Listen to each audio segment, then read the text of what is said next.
സ്റ്റെഫിൻ ഒരു കാര്യം കൂടെ വിശദീകരിക്കാനുള്ളത്, ഹേമ കമ്മിറ്റി എന്ത് സജഷനാണ് മുന്നോട്ട് വയ്ക്കുന്നത് പരിഹാരമായി? അതായത് ഈ പ്രശ്ന പരിഹാരത്തിന് സർക്കാർ ഏതായാലും അടിയന്തരമായി ഇടപെടണമെന്നുള്ളതാണ്. അതായത് ട്രൈബ്യൂണൽ രൂപീകരിച്ചുകൊണ്ട് ഒരു മാറ്റം ഈ മേഖലയിൽ വേണമെന്നുള്ളതാണ് ഹേമ കമ്മിറ്റി റിപ്പോർട്ടിൽ ഏറ്റവും പ്രധാനമായ ഒരു ശുപാർശയായി വന്നിരിക്കുന്നത്.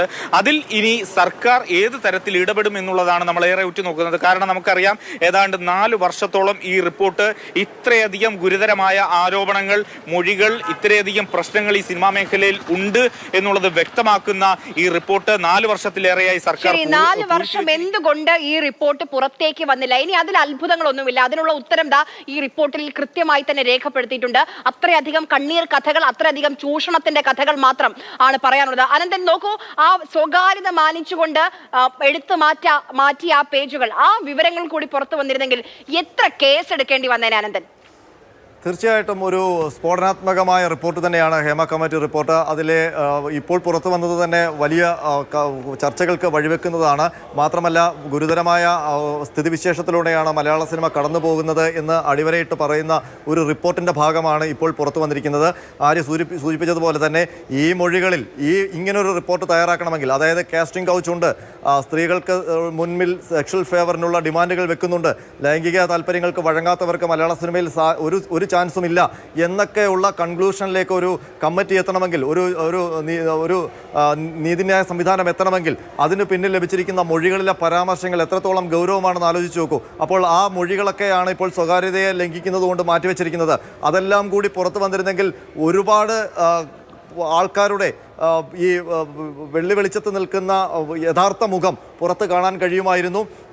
മാത്രമല്ല, ഈ റിപ്പോർട്ടിൽ എടുത്തു പറയുന്നത് പ്രധാനപ്പെട്ട 2 സംഗതികളാണ്. ഒന്ന്, തൊഴിൽപരമായ സുരക്ഷയില്ല, ലൈംഗികമായ ചൂഷണം നടക്കുന്നു. മറ്റൊന്ന്, ഈ സാമ്പത്തികമായ ഒരു വേർതിരിവ് മലയാള സിനിമയിലുണ്ട്. അതിൽ സർക്കാർ ഇടപെടണമെന്നൊക്കെ ഈ റിപ്പോർട്ടിൽ പറയുന്നുണ്ട്.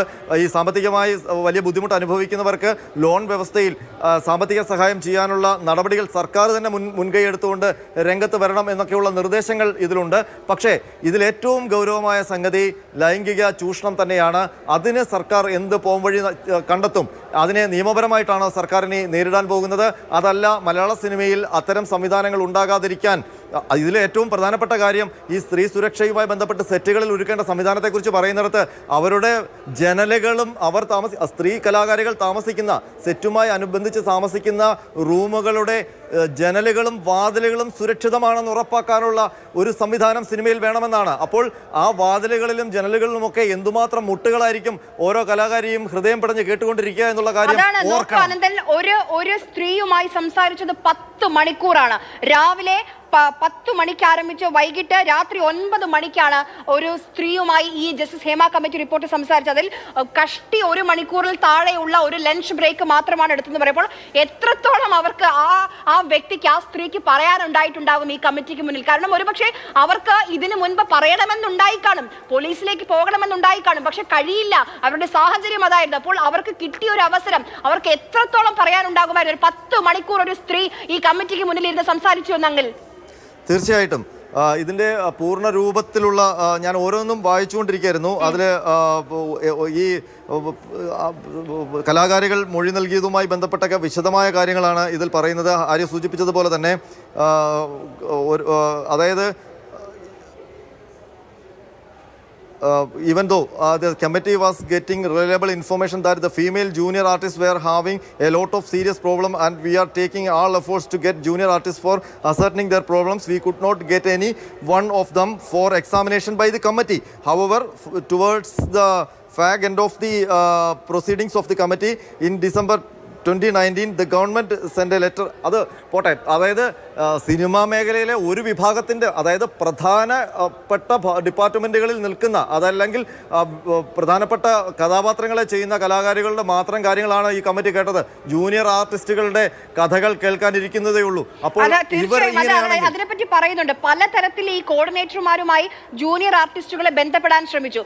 വിളിച്ചപ്പോൾ തമിഴ്നാട്ടിൽ ഷൂട്ടിങ്ങിലാണെന്ന് പറഞ്ഞു. അപ്പോൾ വാട്സപ്പിൽ വിവരങ്ങൾ അയക്കല്ലെങ്കിൽ വിളിക്കാമെന്ന് പറഞ്ഞപ്പോൾ ഫോണിൽ വാട്സപ്പ് ഇല്ല എന്ന് പറയുന്നു, ഇമെയിൽ വഴി പരാതി അറിയിക്കാമെന്ന് പറയുമ്പോൾ ഇമെയിൽ ഇല്ലെന്ന് പറയുന്നു. അപ്പോൾ ഒരു തരത്തിലും ജൂനിയർ ആർട്ടിസ്റ്റുകളിലേക്കൊന്നും ഇവർക്ക് ഈ ഹേമ കമ്മിറ്റിക്ക് എത്താൻ പോലും കഴിഞ്ഞിട്ടില്ല. ആ കഥകളൊന്നും പുറത്തേക്ക് വന്നിട്ടില്ല. ആനന്ദൻ, തീർച്ചയായിട്ടും ആര്യ, ഞാൻ തന്നെയാണ് വാർത്ത റിപ്പോർട്ട് ചെയ്തത്. അതല്ലെങ്കിൽ ഈ ജൂനിയർ സിനിമയിലെയും സീരിയലുകളിലെയും ജൂനിയർ ആർട്ടിസ്റ്റുകളെ സംബന്ധിക്കുന്ന അവരുടെ ബുദ്ധിമുട്ടുകൾ എന്തൊക്കെയാണ് എന്നുള്ളത് മാതൃഭൂമി ന്യൂസ് വിശദമായി കഴിഞ്ഞ വർഷം റിപ്പോർട്ട് ചെയ്തതാണ്. അതിൽ തന്നെ അവർ നമ്മളോട് തന്നെ ക്യാമറയ്ക്ക് മുന്നിൽ മുഖം മറയ്ക്കാതെ വന്ന് തന്നെ അവർ എന്തൊക്കെ കഥകളാണെന്ന് എന്നോട് പറഞ്ഞത്. അപ്പോൾ അവർക്കൊക്കെ ഒരുപാട് പ്രശ്നങ്ങളുണ്ടെന്നേ. ആ ഒരുപാട് പ്രശ്നങ്ങൾ അഭിമുഖീകരിക്കപ്പെടേണ്ട, നിയമ നടപടികളിലേക്ക് പോകേണ്ട ഒക്കെ ഒരുപാട് അനുഭവങ്ങളിലൂടെയാണ് ജൂനിയർ ആർട്ടിസ്റ്റുകളും കടന്നു പോകുന്നത്.